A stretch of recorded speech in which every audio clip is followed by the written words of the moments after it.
Welcome to the Sports Bros Podcast, featuring the Almighty B-Live, the Money Man, Scottie D, and your host, the head of creative, Eddy Kool. And without any further ado, here they are, the Sports Bros.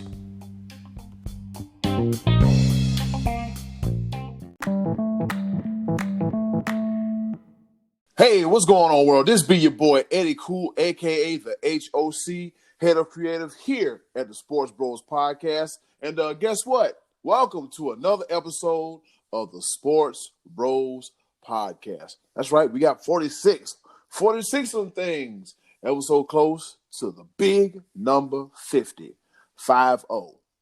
Almost there, fellas, almost there. But along this journey known as the Sports Bros Podcast, I got my co-host, of course, the Almighty B Live. What's happening? What's going on in the world today? This be your boy. Glad to be back in the building once again. Stay tuned for episode 50 because we got something very special brewed up for you. Working on the grind, staying at it, man. There's a lot to talk about because football ain't over, baby. Yes, sir. Not quite yet. And of course, the head supporter, the head cheerleader, if you will, of the XFL. I'm joking. The Money Man, Scottie D. Always and forever. Each moment with you Whoa. is just like a dream to me Wait a minute. that somehow came true. It's the week of love, boys. Yeah, Valentine's Day. That's right. It is Valentine's week, and I am in a lovey-dovey mood. Oh, boy. It just happens that you guys were around. I mean, so you didn't like to say No, hold on. Okay, Eddy Kool, help me out with this. Help me Okay. out. All right, I'm helping. I'm gonna take this all the way back to overtime. Okay. Have we ever heard the Money Man Scottie D sing? There's a few times that he got on stage and sang songs. Yeah, you were too busy running your mouth there, B-Live, trying to hit on the ladies. You didn't pay any attention to me. I was putting on stellar performance after stellar performance. Oh, he was doing it. And yeah, you just missed. I must have missed it. I apologize. Yeah. That's what. Oh, I'm quite talented. I wasn't saying that you weren't. I was like, he busting out with notes and everything. I'm like, I don't ever remember hearing this talent on stage. Oh, I'm very, very talented. Man, we're so lucky to have you. You took the words right out. See, it is a love fest here today. It's a love fest. You took the words right out of his mouth. You said what he usually says. Oh, hell, what the hell is going on? Well, anyways, as far as our listeners, we want to thank you for each weekend and listening to us every chance you get, no matter where you listen to us. And I've been looking at the analytics, and the folks are listening. We are listening. They're getting some ears are getting on the product. We greatly appreciate it. We love it for you because it's a podcast that's by the fan, for the fans. It's by us to you. This is our Valentine's weekday offering, if you will. Speaking of offering, as we know, fellas, the Super Bowl was not too far away, but guess what?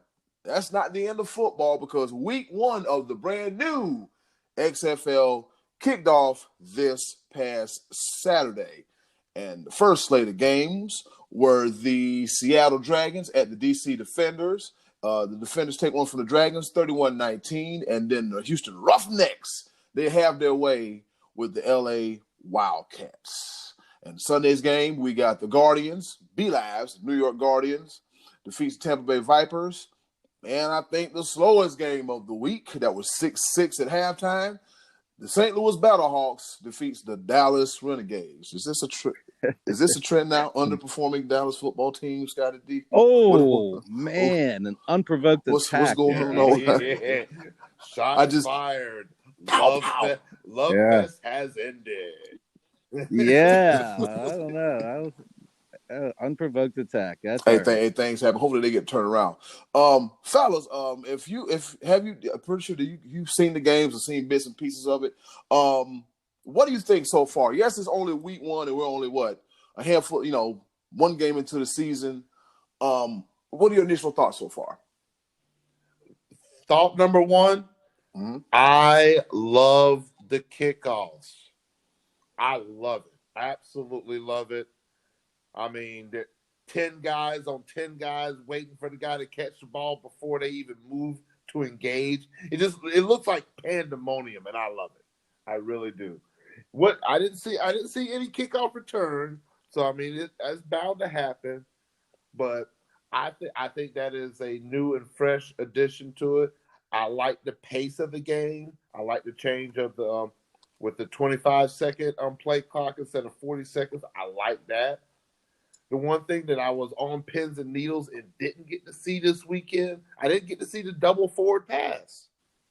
I didn't see it either. I didn't see that trick place. I was hoping that it was going to come. The only trick play that and Eddy Kool, you posted it on our Facebook page, was the flea flicker triple option throwback show you right. But flip flop and fly wide right go route. But man, I really did enjoy it. I enjoyed the commentary on the side, like literally like right after the guy scores a touchdown, they're interviewing him right on the sideline. You get to hear the play call from the head coach as it's coming in. Like I want to go back and watch the games and start really diving into some of the play calling and everything, because that's the one side of football I've never really dove into outside of playing Madden. But just like how they remember the plays and everything like that, how they call it out and what every code word means and everything, I really want to dive into that and learn that a little bit more. So the XFL has that coming out of me, so I want to learn more of the game. So I'm really excited about it. What you got, Scottie D? Probably the novelty of it'll wear off after a couple games. I thought, I agree with the kickoff thing. I thought that was a very interesting way to do it. That both teams kind of freeze and waiting to pounce on each other till the ball is caught. I like that. I thought that was cool. I think the extra point thing, getting a point from the 2-yard line. What is it? 2 from the 5 and 3 from the 10. Interesting. I wouldn't like it in the NFL. This isn't the NFL. So, I think that's kind of cool. I guess, I think listening to him talk to guys as the game is going on is going to get old. It may, especially if the players, if the season wears on and they're starting to grind down and they're getting frustrated, and the interviewers trying to talk to them while the game is going on. That's going to get old. It makes me nervous hearing the play calls go in. I'm like, aren't the other teams watching this too? Aren't they going to learn their play calls? I don't know. A lot of interesting things. The football overall was competitive, but not great. I think it was a curiosity thing. I think it's the kind of thing that if you're flipping through the channels and you see it, you might stick to it, but you're not going to go searching for it. I just don't think it's going to work long term. I think they'll get probably 2 seasons out of it, but I can't see this being a long-term option for sports. Gosh, you're such a hater. Yeah, I am. I don't understand. Why won't you give this a chance at all? Like you went into this jaded, and everything you say about it is jaded. Like you. Well, I gave you some things I thought that I liked, but I don't like watching Cardale Jones throw balls at dudes' feet. 12 games, baby. That's 12 games. Yeah, it's you got to figure there's 53-man rosters plus practice squads on every NFL team. There's 32 teams. There's hundreds of players that are elite to fill out rosters, and these guys aren't in those top couple hundred. So I just don't. It's going to be inferior football as it goes on, and I just don't think it's going to work. I mean, I might be wrong, and hopefully for these guys, they'll prove me wrong, and they'll put out a fun product. But I just don't think people are going to make it a point to tune into XFL games. It's definitely marketed better than that other stupid league that was on last year that didn't even get to their own championship game, because I never knew when those games are on. So the XFL had a presence all weekend on network TV. That's cool. And I know they're taking this more serious in the first go around. I didn't see any "he hate me" kind of things on the backs of jerseys or any stuff like that. But it's just not the NFL. I mean, it's just Well, that this simple. is, and here's the thing. Here's like I think that's where your jadedness is coming from. Is that you're saying that it's not the NFL? They're not trying to be the NFL. That was the mistake they made the first time. They were trying to make it. They were trying to create a product comparable to the NFL. This They were, product, they were trying to make it sports entertainment, but right? it's like, Yeah, you know what I'm saying. you got one coach that was like, look, I just want to coach football. The hell with all this other mess you got going on. Okay, I understand they're not trying to be the NFL, but that's why it's going to be rejected by the public when it comes down to it, because others have tried to not be the NFL, the USFL, the World Football League, the World League of American Football, Arena Football, XFL before, the Alliance. That's a list. That's not just like one other organization tried to put a product out there. That's several. And it's just and none of them work. The Arena League worked for a lot of years because they paid their players like $100 a game, and they could throw the ball and catch it off the net, and it was different. This is just not going to work. It's just not. Be like, I didn't mean to cut you off, but go ahead. What were you saying? No, I see where Scottie D thinks this is not going to work, and I get it. I get it. For a seasoned veteran of the sport, old school mentality, as I would like to say, of course, nothing's going to match it. I get it. I think that this has a chance just because I honestly just looking at the product, what I see, I think week 2 will be a telling tale because now there's going to be game film. I think it might have looked sloppy to most people because you really didn't even know what you were walking into when you were playing this game. You've never seen the teams perform together. You might have a little film on the quarterback's tendencies from when he played 4 or 5 years ago. Where when's the last time you seen Cardell Jones play? It's been a while. That's exactly my point. But the thing about this, now he's got again. Have you been clamoring to see Cardell Jones play the last couple of years? Have you been like, man, this NFL thing sucks because they can't get Cardell on the field? No, it's not the way it Cardell. goes. I like the fact that Taylor Heineke is freaking in the locker room after a win, pounding Bud Light seltzers. I think it's more fun. I think they're doing what the NFL refuses to do. The NFL is actually trying to catch up because for the long time it's been the no fun league.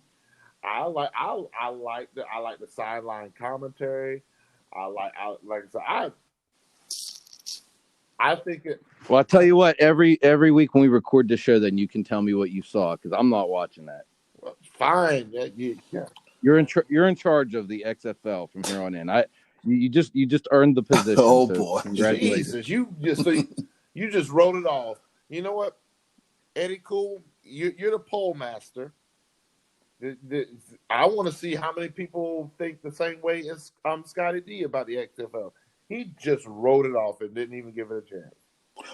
I know how they're going to feel. They're going to be intrigued the first couple of weeks, and then they're going to say, "Oh, college basketball is on. Oh, Major League Baseball spring training." Those are good. Yeah, those are good. That stuff's going to happen. Those are good. I thought about that the other day too. I'm like, okay, well, you got the remaining month of February, and then comes March Madness and the Masters.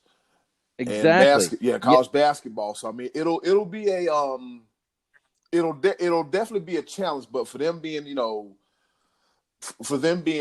being broadcast on Fox Sports 1, ESPN, ESPN2, and ABC, they got a fighting chance. It's not like the Alliance where it was like what CBS and NFL true. Network where it was real pigeonholed because depending on what kind of cable package or whatever your cable provider is, you don't have the NFL Network. and then That's true. you like front wheel drive in the winter, stuck. you know, But they also had this whole weekend to themselves, pretty No. much. But you know what happened on Sunday afternoon? There was an XFL game on, and I put it on. And then when I was to see what else was happening, I saw the on CBS is the golf tournament, the Pebble Beach Pro-Am, and I flipped to that, and then I never went back. So That's because you're jaded. That's why. But no, but well, you know you what? can call me whatever you want, but I'm not watching it. Understandably so, and I'm okay with that. I watch enough for the both of us. I'm gonna try to at least. There you But go. here's the thing, I will actually agree with you because that was actually you made a very valid point because I fell into this as well at work because I had the game sound on Saturday for the 2:00 game, had the game sound on for the 5:00 game, but at 6:00 I had to switch the game sound because it was North Carolina and Duke. Yeah. So that is a very valid point. They do have to fight March Madness. That is a pretty big deal. And that was something I was looking at the schedule the other day, and I was like, why are the game times changing? Just because next week on Sunday it's 3 and 6 instead of 2 and 5, and I was wondering why. Then like there's like one time where it's a 9:00 game, and then they throw in some Thursdays at 8, and it's like this seems a little off. Hey, that's them, buddy. They're unpredictable, always keeping us guessing. I mean, well, in a nutshell, I'm just excited to see, some form of late winter, spring football. But as you said, Scottie D, it's going to be it's going to be a tough task. We have March Madness, and like I said, the Masters and all these other annual spring events coming about, and then also, like you said, be live. It gives us something different. They said that not being the NFL. You got Tyler Heineke in the locker room pounding beers like it ain't nothing. The little intricacies of the game, which makes it different. I mean, I'm gonna be honest with you. I love me some football, and I love the fact that we get another football league. But then again, as Scottie D said, look at the list of other football, spring football leagues that tried and failed. And well, let's just hope that this time around that the XFL has learned lessons from the previous incarnation of the XFL, the Alliance, and every other football league beforehand. And then, I'm just happy that a lot of these guys got a place to play instead of just sitting on the couch. Because earlier, late last year, the Arena League, they went belly up. And it's sad. I'm saying I just like seeing these guys out here just having the opportunity to do what they love and love what they do to the best of their ability. I'm gonna say this, and then we'll try to move on. Whatever, Eddy Kool. Please. The XFL has one thing that all of those other leagues that you listed didn't have. The Rock. Wow. Jesus. Stone Cold Steve Austin. The networks that they're on. You could see that ESPN, ABC, Fox, they were putting their top name talents behind the product. It was the commentary, the analysts, everything. Like it wasn't second tier. Mm-mm. The same guys that were reporting NFL are now reporting XFL. I think that right there has the staying power. It literally gives the NFL guys, it gives them three more months of talking football. And you can see how they enjoyed it. You can see the passion behind Pat McAfee when he was talking about part of the game and everything like that. And I'm going to hold off on that because that's part of my pepper point. I'm about to spoil my own pepper point this week. What's wrong with me? Eddy Kool, Amtrak, the train. Yep. Grabbing this. I can't believe we just spent 20 minutes talking about the XFL. Yes, we did. Never again. Guess what? We won't spend another 20 minutes because, as we mentioned, college basketball, March Madness is coming up soon. But first, Saturday night was a clash of ACC titans, a clash of college basketball titans, if you will. The rivalry, the Tobacco Road Rivalry between the Tar Heels and the Blue Devils. Fellas, I'm not going to lie. I was watching the Houston and LA XFL game because it was the first time in forever I had a Saturday night off. I said, well, let me go ahead and just watch this before I just, pull a Scottie D and just be like, and say the hell with it. I said, let me give it a chance. So I gave it a chance to watch it, and I thoroughly enjoyed it. But when I tuned over to ESPN to watch the ending of this Tar Heel and Blue Devil game, man, look. So BeLive helped me out here. They said that Carolina had the lead for a good majority of the game, and to quote the almighty BeLive, hashtag what happened. Man, like I said, like you said, the last time Duke had the lead in that game, they were up 4-3 at the beginning of the game.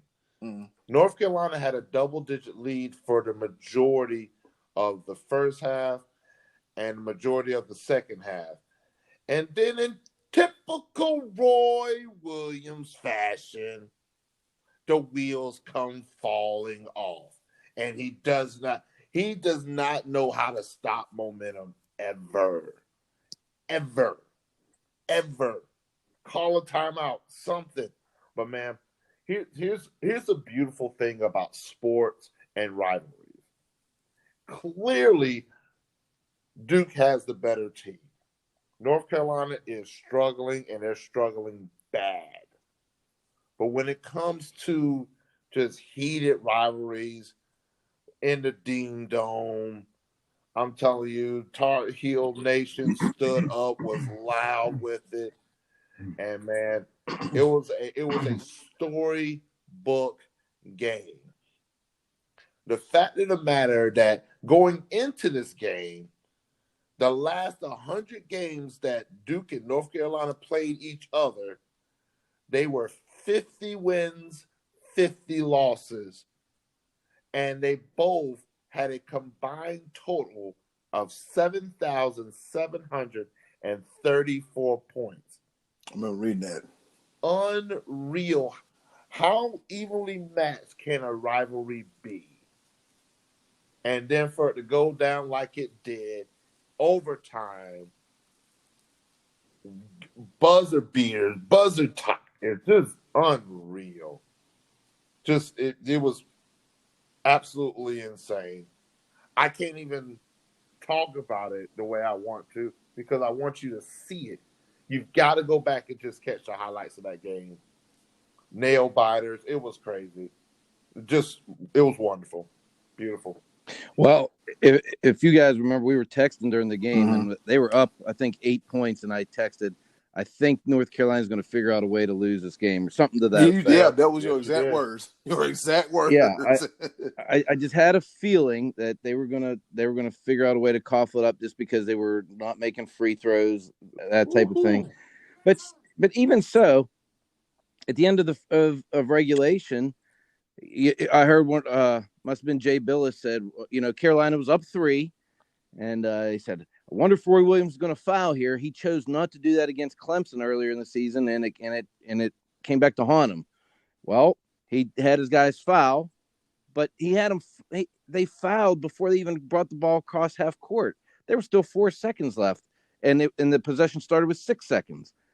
That wasn't coached up well enough. That they obviously, because it gave Duke enough time to make a free throw, get the intentional miss, still have time to dribble a couple times and get a shot off.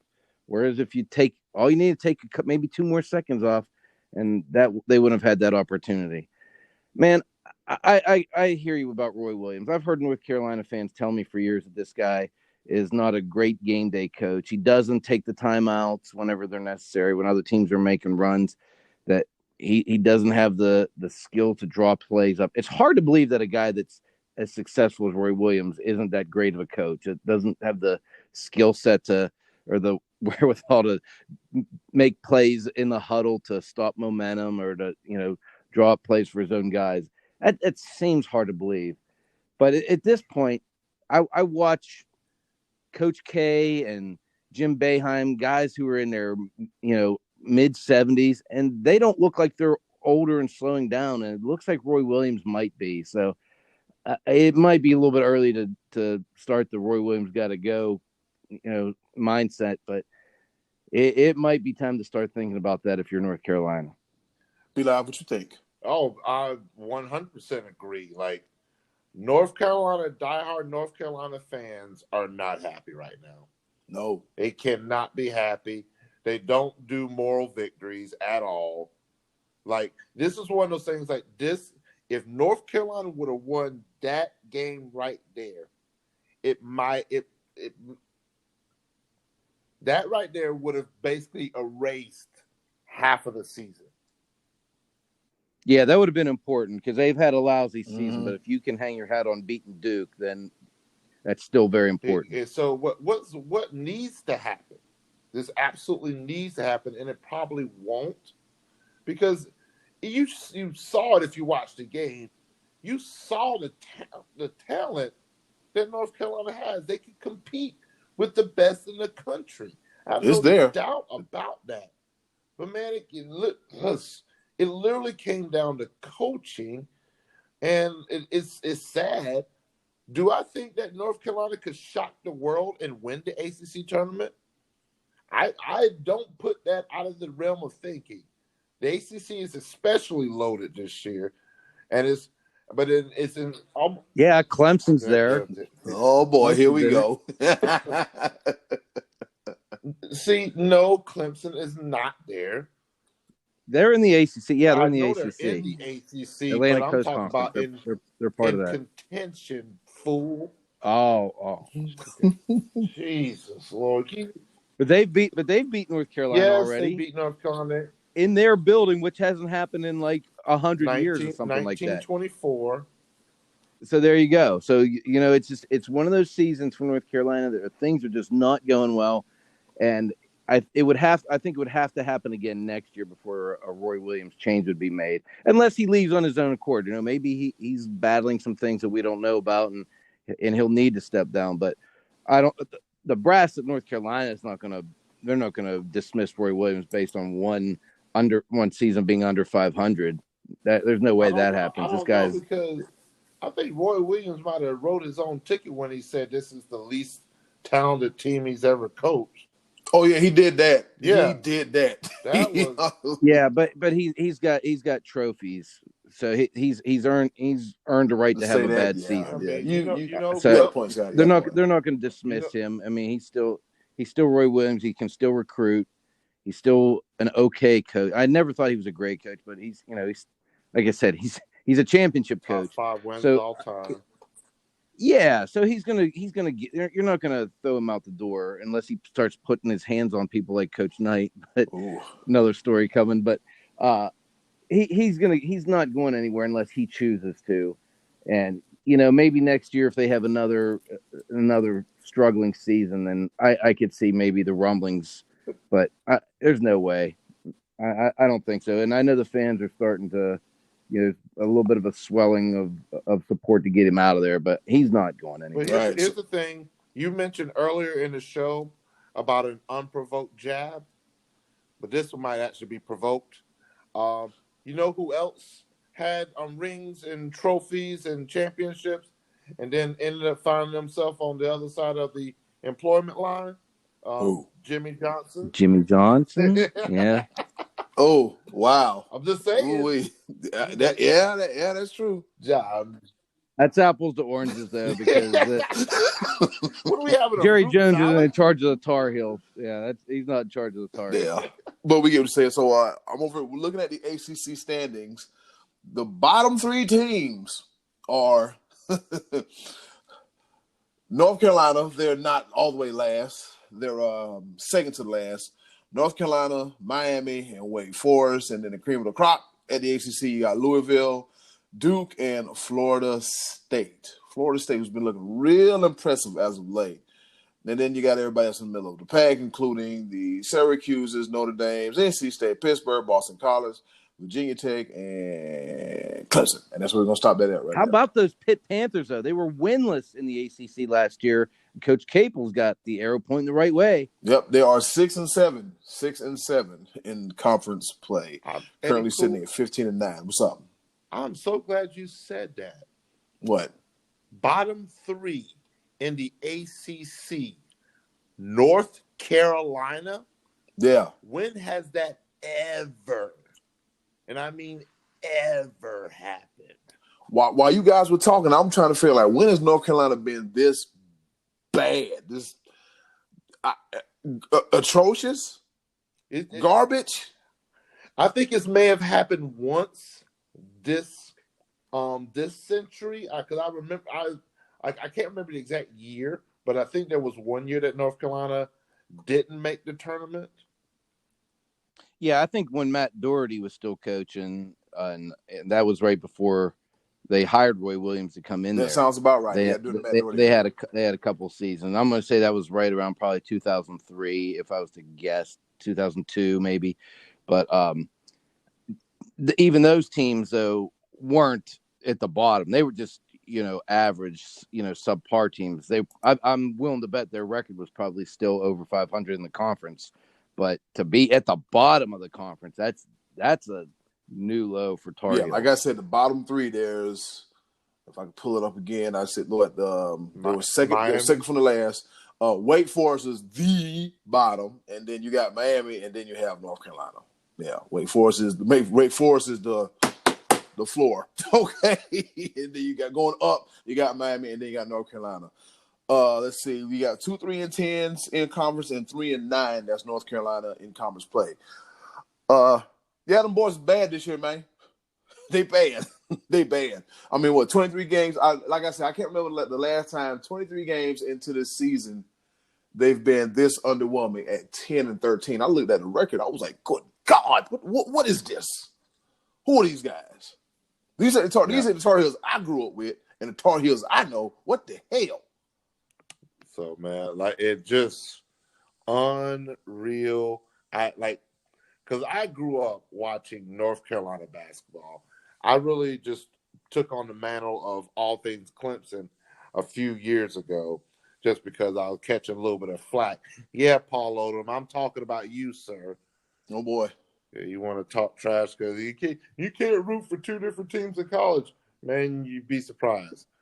But, man, because North Carolina was in the preseason top 25. I want to say they were in the top 10. Yeah, I believe they were. So, I mean, what a fall from grace. I am dumbfounded. Yeah, I think after last night, man, that might be the nail in the coffin per se, or the proverbial bottom falling out of the season for the Tar Heels of the University of North Carolina. Hey, don't forget, March will be coming up soon, and we got those Sports Bros Bracket Challenge for March Madness coming up. And guess what? The HOC will not be lollygagging, and he gonna do his brackets early, so I won't be on the outside looking in like, what y'all doing? I want to play. You okay? All right. Nah, not gonna have that happen again. See, got to get that first year rookie, that rookie mess out your system. So next year when you come back, you're bigger, better, and badder than ever. And that's it for the Carolina and Duke Aftermath talk. And speaking of talking some more, UFC 247, Reyes, Jones, action-packed card. Scottie D, you watched most of it. I was on the struggle bus trying to stay awake. But any takeaways from UFC 247? Well, Valerie Shevchenko is as good as anyone in the game right now. Yeah, she's the full package when it comes to mixed martial arts. John Bones Jones, for the second fight in a row, did not dominate, but squeaked out a win. It's funny how this guy was incredibly dominant early in his career, was just putting everybody away. And now this is, I think, 3 fights in a row that have gone the distance, if I'm not mistaken. Each one a little bit less impressive than the one before. This fight, if you watch the fight, it was pretty much across the board. He lost the first round, and he won rounds 4 and 5. It's those middle couple rounds that there's a lot of gray area. He was slightly outstruck in both of those. He had some takedowns that seemed to negate that. The problem with his takedowns were that he was unable to hold Reyes down. He wasn't able to do any ground and pound. As soon as he got him down and tried to take his back, Reyes powered right back up. Reyes looked very strong. and I think I actually messaged you guys before this fight that based on what I had seen and what other analysts were saying, I'm not a UFC expert, but they said this Reyes could give Jones some problems because of his length and strength, and that seemed to be the case. Jones' conditioning is really what won this fight for him because down the stretch, Reyes couldn't score against Jones in the last 2 rounds. But this is one of those ones that those second and third rounds, I could see if the judges saw it one way or the other. There was just not a lot to say decisively that one guy was that much better than the other guy in those. I'm still of the mindset, the old school boxing mindset, that you have to take it from the champion. If it's close, then you didn't beat the champ. You have to take his title from him. So it's definitely getting interesting with John Jones. The problem is that there's not a lot of contenders really in that light heavyweight division behind Reyes. So we may end up seeing this fight again. It's just, I don't know that Jones is, I don't know that he is not as effective as he was before, or just the rest of the world is catching up to him. And whenever he fights, you're getting the absolute best possible effort from the challenger. So I don't know. It's going to be interesting to see what John Jones does going forward. He's talked about possibly taking some heavyweight fights. He's still the man, and until he gets knocked off, you still have to consider him to be the best fighter of all time. It was just a very competitive, fun fight to watch the other night, though. So Ric Flair said it best, to be the man, you got to beat the man. And for the looks of it, man, like you said, these last 2 fights have had, Bones Jones on the ropes, but somehow, some way, he gets his hand raised at the end of the night, be it decision, knockout, judges not looking at scorecards or whatever was going on. I remember I was up doing one of the preliminary fights, and I forgot which one it was, and the commentator was like, the judge is not even looking at the fights.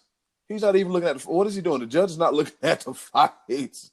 And I was like, what you doing? You're not looking at the fights? Like, what in the world? But, I guess the judges decided to get their act together by the time the main card came around. So let's see who else. Well, there's some question about that. That the judges overall had a poor night. I didn't see the preliminary one that you were talking about, but I did hear a lot of controversy about that. And then I watched Derek Lewis in his heavyweight fight, and I can't remember the guy he fought. It was a Swedish fighter that when I watched it, it seemed obvious to me that Lewis had lost 2 out of 3 rounds, and yet he had the decision. I think it was unanimous, if I'm not mistaken. It was a rough night for judging. But after the fight, Joe Rogan, who I have a ton of respect for because of his knowledge of mixed martial arts, he was kind of alluding to the fact that when the UFC started, the way they scored now, they pretty much took the boxing scoring system from them. And he thinks that there should definitely be some changes made as far as scoring goes. What they are, he didn't go into detail, but he said that a lot of these guys that are scoring are really untrained when it comes to knowing mixed martial arts, and they're just kind of doing their own eye test thing. Whereas, in boxing, these guys have, boxing's been around a lot longer, and it seems like it's probably easier to score. There's always controversy in that as well. Not saying that, boxing's a perfect system, but one of the things he mentioned would be a possible, like a scoreboard system where everyone can see what the judges are scoring round by round. So if everybody knows that Jones is down, 2 rounds to 1 after 3, and he has no choice but to win these last 2 rounds, that could add another level of excitement where, the fighters, knowing that they're down, have a little bit more desperation as to, getting done in the late rounds. I thought that would be a very interesting change when it comes to UFC. I think that would add a level of excitement that's, if you're especially in these 3-round fights, if you've lost rounds 1 and 2, you got to go get a knockout. So you can't sit and say, "Oh, I thought I was ahead in that." Well, if you knew you were not ahead, then now you have a different fight in round 3 or in the championship round. So I think that'd be a really cool addition. I hope that's something that the UFC governing body, thinks about. Yeah. Did you didn't see Chaos Williams beat the brakes off that boy in the preliminary fights? No, I missed that one. Oh man, he just punched him. It was a whooping, huh? Breathe. Yeah, I feel you were excited about that knockout. it's the way, like, okay, he was punching and he kept on punching, and then Alex Morano, he started flailing and was trying to like punch back, and he couldn't hit nothing, and just Williams was just on him like flies on you know what, and then got him in the cage and warmed down some more, and then that was it. And I was like, okay, yeah, the man they call Chaos, gotcha. Yeah, he knocked that guy. He beat the brakes off that guy. 27 seconds into the first round, as mentioned, Valentina Shevchenko advances to 19-3. She wins on punches in round 3, and she beats Caitlin Chukagang. That might be her name. I might be botching it. And Juan Adams. Juan Adams. This might be it for him in the UFC, man. It might be, hey, man, take your act to Bellator. As he gets defeated by Justin Taffa and anything. Yeah, and Derek Lewis beat the Swedish guy, Ilir Latifi. Yeah, Latifi. Yeah, Latifi. Latifi. Yeah. Derek Lewis, aka Mr. My Balls is Hot. But anyways, wow.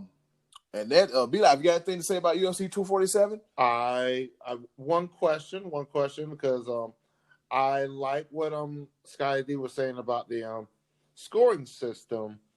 I only have one concern about that. When, like, who's not in these fighters' corners that aren't able to see that for themselves? I mean, you've got to have somebody on your squad that's looking at the fight and be like, "Hey, bro, you're down 2 rounds.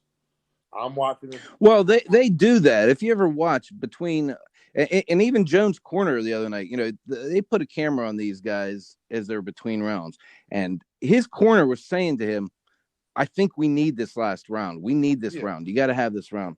But you don't know what the judges are, you know, I mean, a perfect examples that Derek Lewis fight is, you know, everyone in the building thinks that, you know, Derek Lewis has lost 2 rounds where he hasn't. But if you have that visual that you already know what has been scored, then that provides another level of excitement where you're like, okay, well, the judges didn't like me in that last round. I'm gonna have to give them something different this round. The corners are always looking for that, but they can't.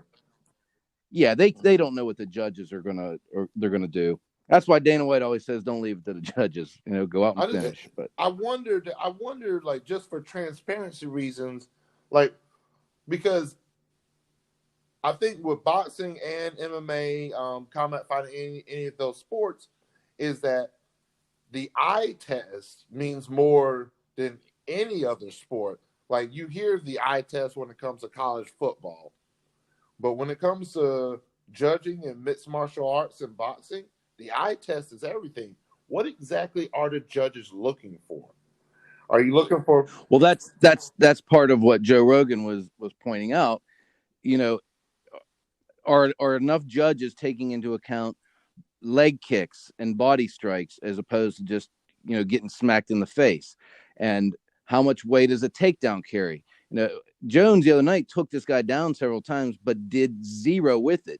So you take into account the fact, yes, he took him down, but then do you say, well, Reyes is strong enough that he countered that and had no damage done to him? You know, there's a lot of different things to look at other than just it being black and white as takedown. Yeah, I'm going to give him the edge on this round just because he took him down. There's a certain skill that has to be, you know, looked into and considered when a big guy like Jones, you know, a legendary fighter, takes you down and he can't do anything to you. You know, Reyes, the fact he powered right back up out of that, Jones had no control. I mean, he never took him down, never did any ground and pound, never got into guard or anything. It was just strictly take down, right back up. So there's a lot of things to consider that's, you know, more than just the eye test. It's what is your eye looking for and how should this be scored? And that's what Rogan is trying to press for, is that we need some more sophisticated scoring. That's what I took from what he was saying. And I definitely see that. And because I've seen fighters that that perform better on their back. Like, I've seen. Yeah. Oh, for sure. So it's like one of those things. Yeah, you might have gotten taken down, but it's something like, hey, this is sort of like where I want him to be at. Yeah, I got him where I want him. Hit him with a submission, be able to control from the ground and everything like that. So I think there should be a little bit more transparency when it comes to the scoring. I do agree with you with that. I unfortunately did not get to see any of the fights, so I definitely left it to my two bros to handle that. But yeah, I'm gonna catch the next one because what is it? The last style bender is in Stylebender. Yeah, Stylebender's yes, coming up here soon. That is my dude. I love watching them fight, so I'm not missing it. I might miss it because I might be at work, but I mean, see what I had. Yeah, okay, cool. Moving on. He probably will have it on TV at work, so he like, yeah, let me go ahead and turn his TV on and watch this here fight and go on about my business like it is what it is. Last time I did that, I got in trouble from the higher ups. What are you doing in the office, Be Live? What happened? Okay, cool. Yeah. On the next episode of What Happened Wednesday, Be Live, what are you doing? Dun, dun, dun. All right, and that's it for UFC 247 Talk. John Jones showing us why he's still the champion, even though he eked out a W. And now, our favorite part of the show, the choices of the voices. Thanks once again to the wonderful and lovely Miss Button to the introduction to our favorite segment, as the woman said, Choices of the Voices. You heard what she said. She's telling the truth. This is our favorite segment because it gives us, the hosts, a chance to interact with our listeners. And of course, you know how we do this. We correspond with you back and forth on our Facebook like page. And check us out, Facebook/The Sports Bros Podcast. And Be Live, we got 824 likes at this moment. Might be more than that. Oh, we're up to 870. Oh man, I've been sleeping. I've been sleeping. We've been moving. Yeah. And I'm about to break out another little media blitzkrieg and invite some more people because I want us to be close to 1,000 come anniversary time. I'm not even gonna lie to you. I think it can be done. I think it can be done because at the time I checked, I was 824. That was very recent. So to go from 824 to 875, yeah, we getting there. We are getting there.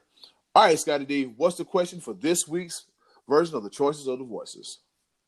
All right, so we were talking basketball last week, and we asked who would win in a 2-on-2 contest between prime Shaq and Kobe against prime LeBron and Anthony Davis. And while we're on the topic of Kobe, before we get into it, shout out to Spike Lee for that Kobe tribute outfit he wore to the Oscars on Sunday. A lot of people were kind of making fun of him, man. I thought it was pretty dope, to be honest with you. I thought it was kind of cool, but I don't know if you guys saw that or not. Did you see his outfit? No, I have to go look it up, though. Oh, yeah. A lot of people said he looked like a bellman wearing purple. Spike's a shorter guy, and anyway, Spike. Shout out to Spike. I give it to Spike for that, for wearing the purple outfit and the tribute to Kobe at the Grammy or at the Oscars on Sunday. Anyway, so that's where we were at. Shaq and Kobe against AD and LeBron. So how'd that turn out, Eddy Kool? It did turn out pretty good. We got some good responses, man. Hey, man, it's like this. At the end of the day, Spike Lee is going to Spike Lee. What you going to do? Do the right thing is what you're going to do. Oh, I'm on fire. No. All right, so here we go. To find out who's the best between prime Shaq and Kobe versus prime AD and the King, LeBron James. Uncle Max, he says, I don't know, but I pull for Shaq and Kobe. All right, Shaq. All right, that's one for Shaq and Be Live. Keep tally. Mm-hmm. Keep tally. Be Live. That's one for Shaq and Kobe. He said he's pulling for him. He said he don't know, so that's undecided. You gotta decide, Uncle Max. Okay. All right. No, I don't know, but hey, safe answer. That's safe answer. Then we got terrible Pete Talansky. He says, to me, it's a no-doubter. Shaq and Kobe would destroy LeBron and AD. All right, so that's very strong word. So that's a strong one. That's one for them. He's also said LeBron is good, but to me, overrated. I think Kobe would outplay him, and Shaq would just dominate AD. Yeah, Shaq put that big ass on AD, and then he just moved him out the way. He moved him out the way. I can't argue that. Let's see. Trey Duke, in his words, Shaq and Kobe in their prime would not beat LeBron and AD in their primes. He said you can't compare current LeBron to prime Shaq and Kobe. He said it would be a great matchup, but LeBron is a better player than Kobe and Shaq. Although I love Shaq, he's my favorite NBA player of all time. AD could not post up on Kobe, and LeBron could post up on Kobe and run by Shaq, so could AD too. Too much speed between the two. All right. He gave us appreciate that in-depth analysis. Yeah, he did. Even though I almost botched it, but I got it. Appreciate it, Trey Dizzle. Appreciate it. He basically saying that AD and LeBron could post up on Kobe, and AD and LeBron could run by Shaq. So yeah, interesting analysis, sir. Yeah, interesting analysis. But they won't come up in that. They won't come up in that paint and get Shaq, and body him up because they'll have me put that ass on him, just like I said. Big Kenny, what's going on, Big Kenny? Big Kenny said Shaq and Kobe, bar none, just Shaq and Kobe. Okay. Kirk Jennings said Shaq and Kobe as well too. All right. Top fan Mike Cano said in pickup or in NBA Jam. He said it's Kobe's and Shaq 99 games out of 100. He said in pickup it'll be like a 21-8 average score. In NBA Jam, oh my, we're talking 100-65. Laugh out loud. See, I'm gonna need somebody that develops video games or do a simulation or something. Actually, make the game, remake NBA Jam to have this option because I think that would be enough. I would play the game. I would buy the game just for this matchup. I like the NBA Jam reference. He's heating up. He's on fire. Yes, I love it. I want to play it right now, actually. And now I'm sad again. Okay, cool. I'm good. All right. All right, and that's what we got for that's what we got, fellas. That's what we got. So Scottie D, you being a Lakers fan and you seeing all the players, all of them. What do you think? Well, I heard, like I said, as I explained last week, this was not an original question from me. This is what was being discussed on ESPN. And I think even Shaq and Kobe were chiming in on it at the time. And I think the best answer I heard was, I think it was Bomani Jones. I want to say it was that High Noon show that he has. I forget his partner's name. They were talking Pablo about Torre. One of them, Pablo, yeah. Okay, so one of those guys on there said Shaq and Kobe because Kobe wouldn't let them lose. And I thought that is probably the best way to decide this one because it's not as black and white as Shaq would just dominate AD and Kobe is better than LeBron.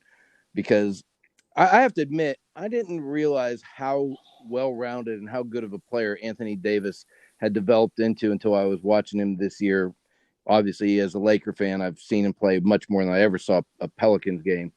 But this dude can shoot from all over the floor. He has a wider skill set. So he would have to, he'd be a problem for Shaq to guard. He's more athletic than Shaq. He's, probably a little bit faster and skilled.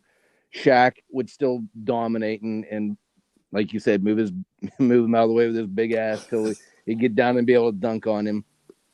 I think it wouldn't be as easily one-sided or, as just Shaq and Kobe are better. But I do think that overall Kobe is a better all-around. Kobe in his prime is well better than LeBron in his prime.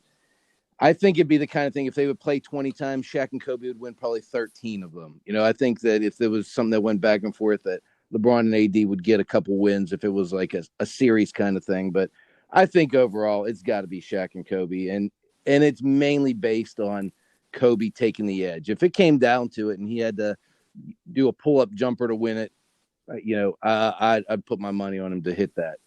So that's how I would go, and that's what I thought. Sadly, before Kobe died, I don't think these answers were swayed as much by that as I was expecting them to be. I really just think that's how people would have voted regardless. What say you, Be Live? I am going to say something unprecedented. Oh, You're sorry? What? No. That's not no. No, we'll never hear that. Okay, go ahead. Continue. No. I will say that I'm wrong, but me being sorry, oh hell no. Yeah. Okay. That's not what I do. But what I was going to say that is unprecedented is that I agree with Trey Dizzle. Woo! oh Lord, no! Let me look. I Let me look agree outside. No wonder all the snow is melting off my grass today. I knew something was going on this morning. I agree 100% with his analysis. As much as everybody wants to be nostalgic right now about Kobe, and I get it, absolutely. There's no reason to doubt or say anything bad about the man. The man was a beast, dominant, Mamba mentality. What you said about Bomani Jones today, Kobe wouldn't allow them to lose. Not so. Hey, there's been many years that Kobe couldn't take them Lakers to the top of the mountain. Just saying. I mean, Kobe only has 2 rings without Shaq. So I mean, which sort of plays into the argument. But AD and LeBron are faster than Shaq. AD and LeBron are bigger than Kobe. Yeah. They both can play that role. Shaq would end up being out of place in majority of that game because Shaq will dominate the paint, and guess where the game wouldn't be played? In the paint. In the paint. I'm just saying he would have to come out the paint to guard AD on the perimeter, and God forbid if he actually ended up having to guard LeBron. LeBron has been all defense first team 5 times, so he's no slouch on defense. I think he would, give Kobe some trouble. It's absolutely AD and LeBron all day because we're talking 2-on-2. Now, on a 5-on-5 matchup, then it would easily be Shaq and Kobe because I don't think there's been a duo that's been more dominant in a 5-on-5 versus 5 setting than Shaq and Kobe. And I'm even talking about better than Jordan and Pippen. Jordan and Pippen have gotten more rings because they just had a longer tenure with each other. If Shaq and Kobe played longer together, the sky would have been the limit. So, I think Shaq and Kobe were more dominant than Jordan and Pippen. Well, let me throw this at you, though, Be Live, and this is what I think gets forgotten a lot. Kobe Bryant was an absolute volume scorer like we've never seen. His game when it came to the offensively was similar to Jordan's. He studied Jordan's moves and did a lot of those same kind of pull-up jumpers, fadeaway jumpers, that kind of stuff. But it's forgotten a lot how good he was defensively. In his youth, man, he was nothing short of a lockdown defender. He didn't often get asked to guard the best player on the other team because those Laker teams had Robert Horry and Rick Fox, who were very, very good defenders at the time. So Kobe didn't get looked at as a defensive player. But what does LeBron do a lot of time? Drives to the hoop and then passes it. Mm-hmm. So that I could see in that 2-on-2, him trying to drive by Kobe, Shaq closing it, and him passing. Now you're forcing AD to make shots from the outside, which he can do, but I don't know that LeBron would just dominate Kobe by just taking him to the rim, and whereas Kobe would be able to hang with him. I think he might be a little bit. His physical size was a little bit bigger than Kobe's, but I don't see there being much of an advantage in them when it comes to those two as 1-on-1. And I'm not saying that LeBron would dominate Kobe. I think the size, he would post him up a little bit better. Kobe Bryant does have 12 all defensive selections. So, Kobe just by stats alone is a better defender than LeBron.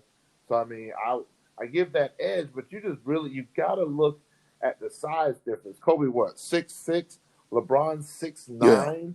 Like that's that. Like in real life, Kobe wouldn't be guarding LeBron. I think the only person that's actually, but then again, I mean, it's a possibility because I mean, did Kawhi guard LeBron a lot during the? I don't think he did. I don't think so. Kawhi, you talking about last year? Just in general. In general, oh, yeah. I don't know, but I'm just saying because Kawhi is what 6'5", or is he a little bit bigger than that? I'm not sure. He probably. I'm not sure the exact remember. size. I agree with. I see all your points, B-Love. I was just trying to throw out there and give you reasons why you were wrong. But that was. But you couldn't do that. No, I did. I very convincingly did. No, you did. Yeah, I'm pretty sure I did. But that's okay. It's Valentine's week, and I love you. I love you too. Where is the love? And of course, people are going to side with you because they've already shown it in the choices of the voices. And I'm just glad to say that they're wrong. And trade. Don't run too far with this, because me and you don't agree on a lot of things. But I will 100% on the air back your argument, and it's a very valid argument, and we are right, and everybody else is okay. wrong. Well, then let's hear from Eddy Kool. Yeah. I thought long and hard about this one because automatically my answer was going to be Shaq and Kobe. The reason I picked Shaq and Kobe was because we've all gotten a healthy portion and not a sample size. So I took that over with AD and LeBron. We didn't get a sample portion. We're getting an entree. This is what they do, and the same thing can be said about the other tandem. So it's like, which one is which? One thing. So you're saying we haven't seen those two play together long enough really to be able to formulate a good answer. Is that kind of where you were? No, it's just like if you look at like each player individually and what they've done. Because think about it, what Shaq has done in Orlando, and then what AD done in New Orleans. But now they're with a complementary piece, so to speak. It raised their game to, it raised Shaq's game to a different level, and it raised AD's game to a different level too. So now we see the option gel. But I mean, either way, if Kobe and if AD and LeBron only play for 15 minutes, I'm pretty sure they can bond together, make things happen. But it's just there's so many factors, like you guys said, man. From a size standpoint, LeBron and AD would give Kobe trouble because you got a damn near 7-footer, and you got a guy that's like what 6'8", 6'9", 250 pounds, a guy with some body on him that's gonna move him around, can bump him up and move him around a little bit. And then the real match would be between Shaq and AD. I mean, it would be like a bull versus a very tall, frail giraffe. But still, though, I mean, the guy's skilled. AD has, when he's healthy, he's one of the best in the league. I will say that. When he's healthy, full strength, and got some help, he's one of the best in the league. So, So, in other words, Shaq and Kobe. All right. Thanks, Eddy Kool. We appreciate you. What? Let the man finish his statement. I'm thinking, I'm with Uncle Max on this one. Oh, you will not. Yes, I will. No. You no. Nope. You are not getting away that easy. Nope. Yeah, I see what you're trying to do. You're trying to back your way out. Yeah, we appreciate you jumping on our side on this one, Eddy Kool. Thank you. Another vote for Shaq and Kobe. I already wrote it down on the paper. That's Yeah. We're I'm picking Shaq and Kobe. I'm picking Shaq. Oh, I'm picking Shaq. I'm saying, man, I thought long and hard about it. Look at every possible aspect and everything. Like, okay, this, and I got a headache, so I was like, I'm doing Shaq and Kobe. Man, I'm gonna say this. I am disappointed in you, sir. But it's all right. You know why I'm disappointed? It's because I'm gonna say this on air. I think that Shaq and Kobe, if you talk about a 2-on-2 matchup, I think they're the third best Laker tandem. Oh. I think I think Magic Johnson and Kareem Abdul-Jabbar would beat them 2-on-2. That's very possible. They do them. They would do them. They would definitely do I them. said it. Oh man, if you're looking at pure talent, you look at it skill wise. And nothing. It's not taking away from Shaq and Kobe at all, by no means. But I just think that I just think LeBron and AD are just faster, and I think Magic and Kareem. I mean, Kareem. There is a reason why Kareem Abdul-Jabbar has the most points of all time. Yeah. The guy knows how to score, and this was without a 3-pointer. Yeah. So, I mean, he gets the ball, he scored, and Magic knows how to get you the ball. And Magic was no slouch when it came to scoring and when it came to defensive prowess as well. So, I'm just Well, saying. I'd like to see that. I'd love to see that, man. So yeah. And per Be Live's request, the makers of NBA Jam, it was Acclaim. I'm gonna need y'all to make this happen. Make this. All right, we need to see it. We need to see it. We need to see it. We need to see AD and LeBron versus Shaq and Kobe, and winner gets Magic and Kareem. Holla at your boy. You like that? I like that. You like that. All right, and that's it for another Spirit Edition Choices of the Voices. But before we go, we would like to thank Uncle Max, Pete, Trey Dizzle, Big Kenny, Kirk Jennings, and Mike Knoll for their participation in this week's Choices of the Voices. Next week's question, Scottie D, what we got? Well, since we are in the Valentine's Day love mindset, I thought we'd have a little bit of fun with this one. And this week, we want you to tell us, who is your sports crush? Like, who does it for you? And we're going to limit this just to athletes. So I don't want to hear, like, Erin Andrews, because I got dibs on her anyway, or studio analysts. Whoa. But you know what? I'll let you have Erin Andrews. But I'm gonna tell you this right now, T-Mac, I'm coming for you. You can't be looking at my Rachel Nichols like that. I'm gonna tell you that right. All right. Now. So we'll save that topic for another day. But we're asking for actual competitors. Like, who is your crush? And you can tell someone who's active now and maybe in the all-time. Your all-time crush. Like if you were growing up and you saw an athlete that you were like crushing on as a teenager or as a young kid, and say who you want. If Trey Duke, if you want to say Tony Romo, that's fine. We're okay with that. We're not going to judge your answers. We're just going to share answers. Yes, next week. We are going to. We're going to judge just. Well, mate, all right. That is judgment of the highest order. we are judging. Okay. If you say Tony Romo, you're definitely getting judged. Everybody else, you're okay. All right. Well, that's what we're looking for. We're looking for, and guys, there's a lot more female athletes to choose from than I was thinking. There was Olympians and figure skaters and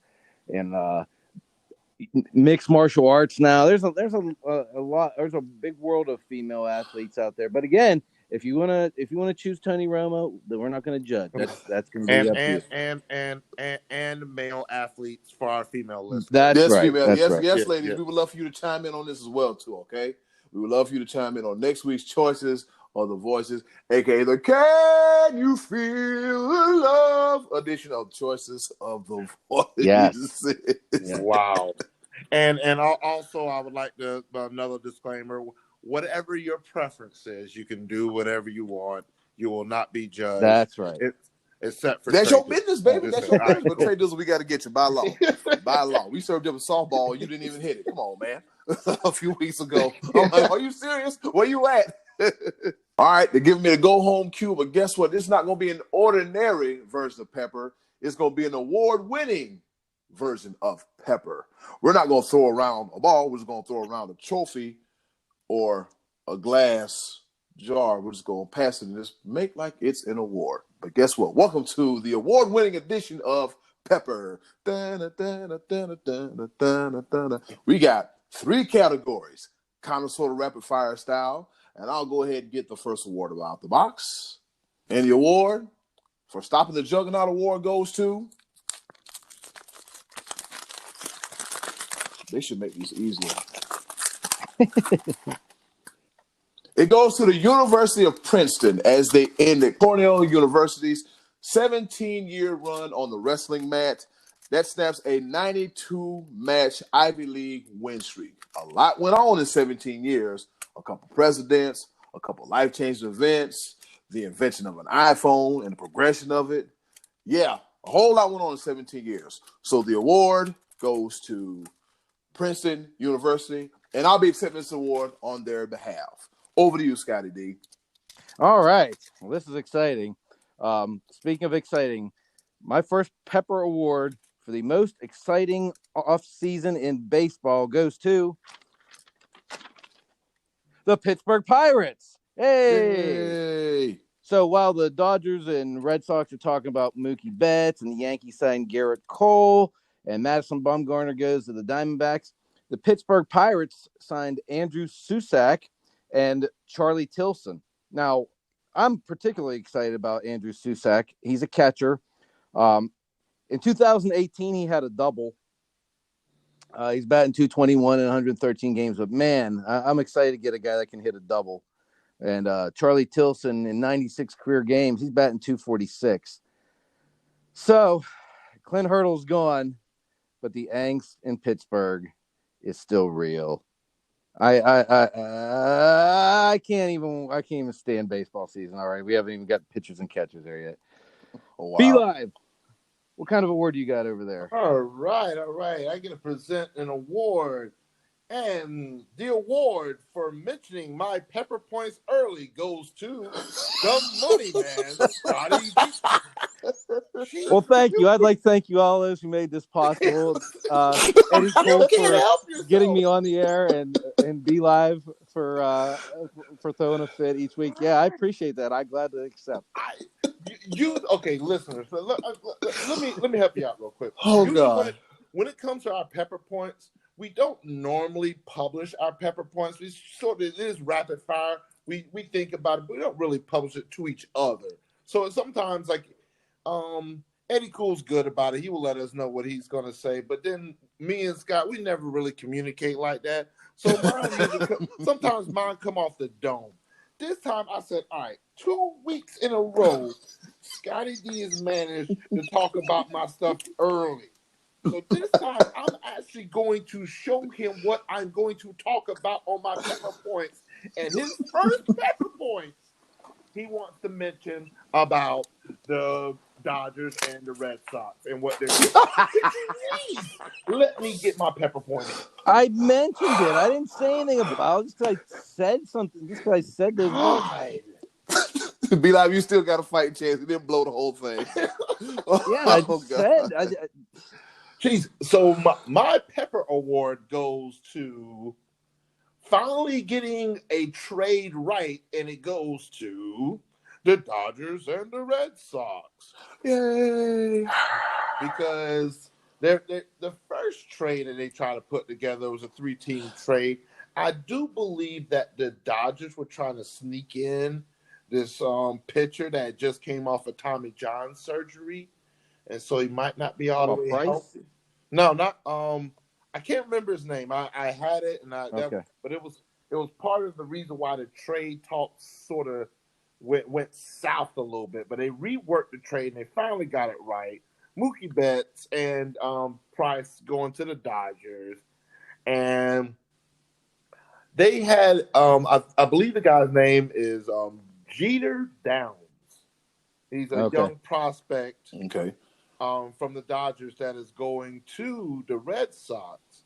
And the fact that I said Jeter Downs is because he got named after Derek Jeter of the Yankees. So I'm assuming his parents are Yankees fans, and he's now playing for the Red Sox. So I think that's funny to me. And on top of that, the Red Sox are paying for half of David Price's remaining $96 million contract. Ooh. So that was part of the deal. Like, hey, hold on, player. We're not picking up the whole tab. You're gonna have to go in on half at least. So, but it all got worked out. Mookie Betts is now a Dodger, and The Dodgers are a win-now situation. Eddy Kool, the trophy. Clayton Kershaw's still a bum, but you know what? After this whole cheating scandal, I just might take that back. Keyword, might. Thank you, B-Live, for passing me this nice, wonderful trophy. Fingerprint feet free. You got your white gloves on. Yes. Greatly appreciate it. And the winner of the What the Hell Are You Doing During Trade Talks award goes to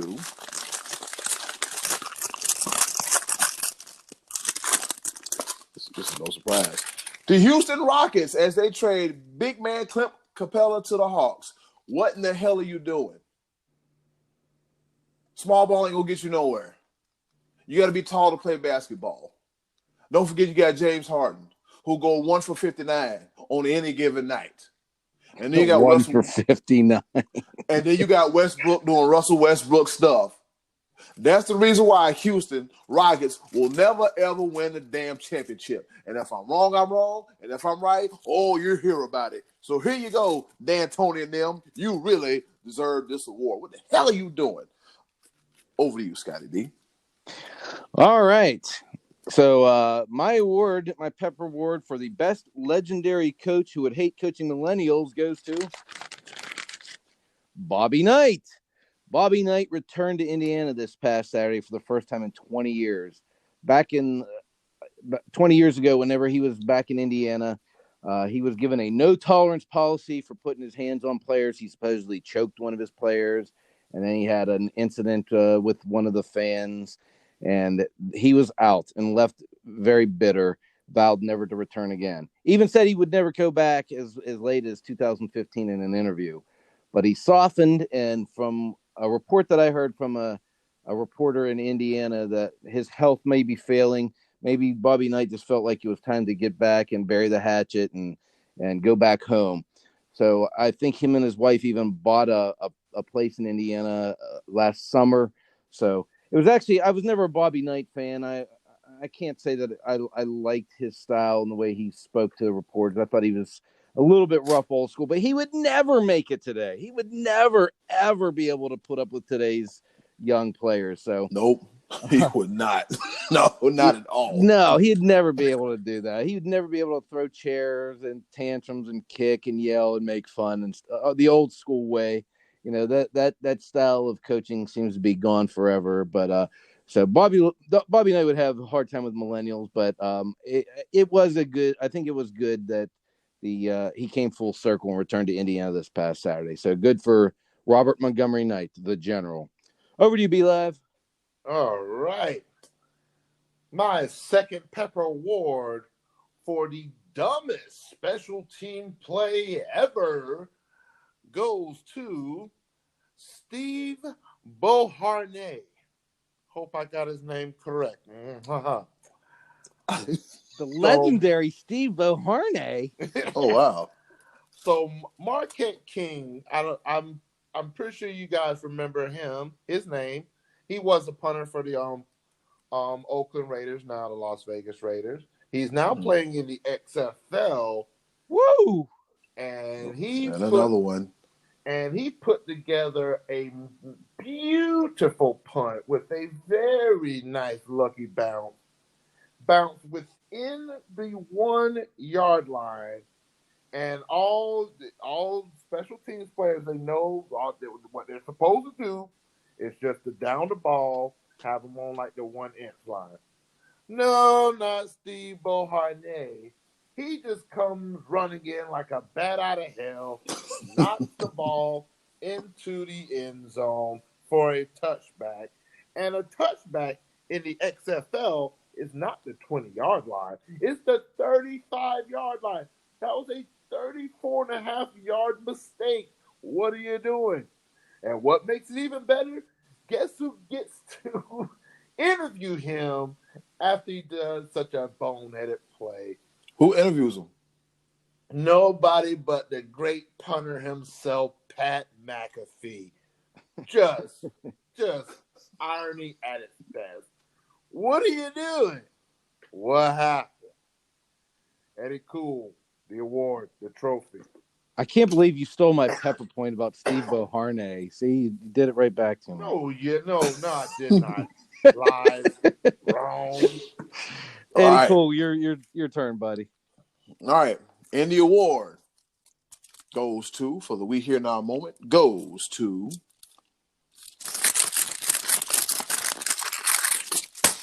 is this kid proof? Anyways.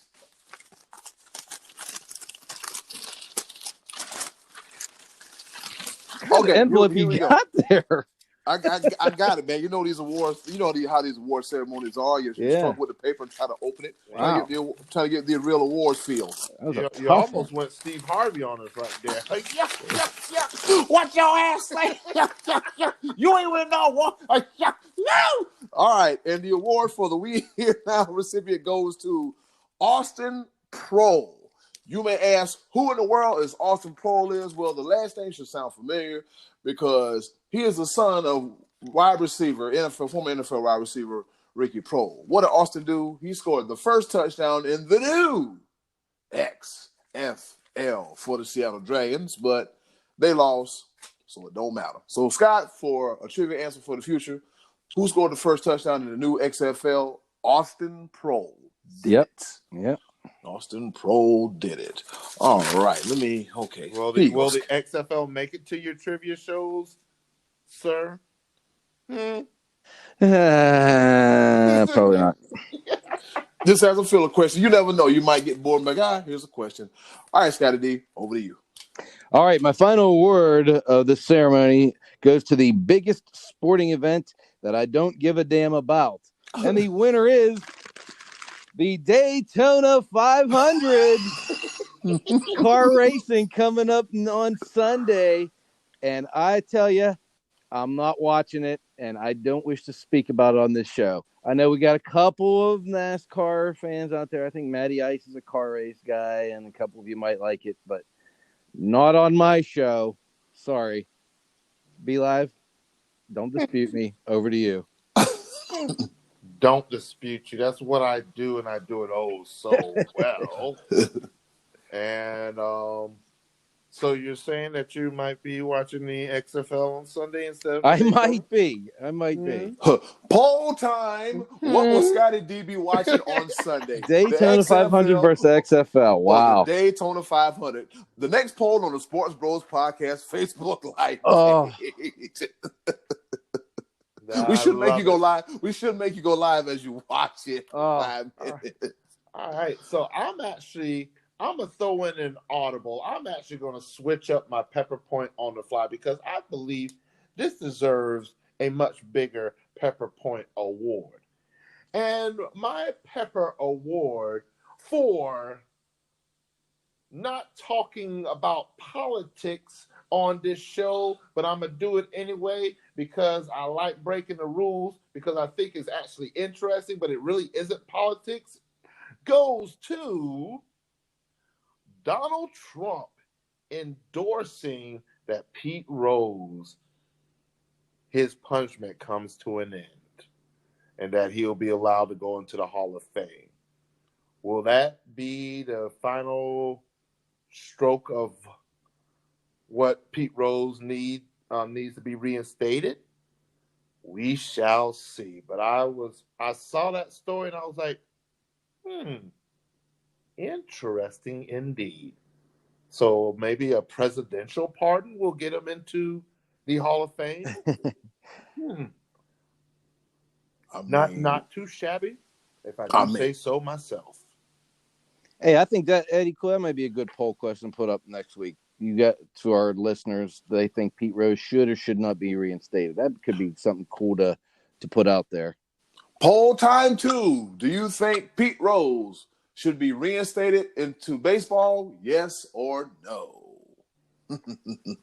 Hey, that's a good one. I never thought about that, man. That's a good one. But a presidential pardon, that would be the first, and that is definitely interesting. All right, fellas, did we give out all the hardware, all the awards gone, all the Conn Smythes and the Lady Bean trophies gone? Everything's gone. We good to go. Hockey reference. Wink, wink. All right. And with that being said, before we leave, we always want to let you know how you can get in contact with us here at the Sports Bros Podcast. And Scottie D, you go first. How can the people reach you?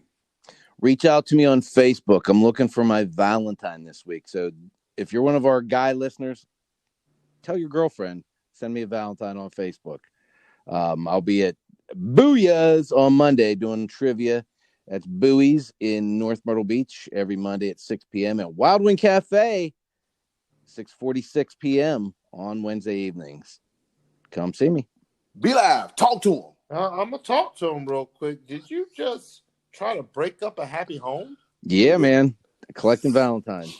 That's what it sounded like. Always and forever. Yeah. Heat wave, baby. Scottie D. He's Mr. Steal Your Girl. That's exactly what I'm saying. Hey, it's Mr. Steal Your Girl. Yeah. Oh, man. Check me out. Yo, you can find me in St. Louis. My bad. I can't With the help it. Battlehawks. With the Battlehawks. You got a reason to go to St. Louis. You get to see the Battlehawks. I can't help it. But check it out. You can find me at Max Speed Shop, 42 North McPherson Church Road here in Fayetteville, North Carolina, where on this Saturday, we're going to have Singles Awareness Day. We're going to be celebrating those people that do not have Valentines. So on the 15th, we'll have live music, drink specials, snacks, and the XFL. What a better way to show who gives a crap about Cupid than to seeing dudes in helmets beat up on each other. On the social media side of things, you can find me, your boy, Be Live, the almighty one. You can check me out on Facebook, my government name. I'll give you that, Brian Livingston. You can check me out on Instagram or Twitter. Instagram would be This Be Your Boy. Instagram and Twitter are both This Be Your Boy, Be Live. No I at the beginning. So THSBEYABOYBLIVE. Yes, sir. You can find us, the Sports Bros Podcast, on Instagram and Twitter. On Instagram, this is find us at Sports Bros Podcast.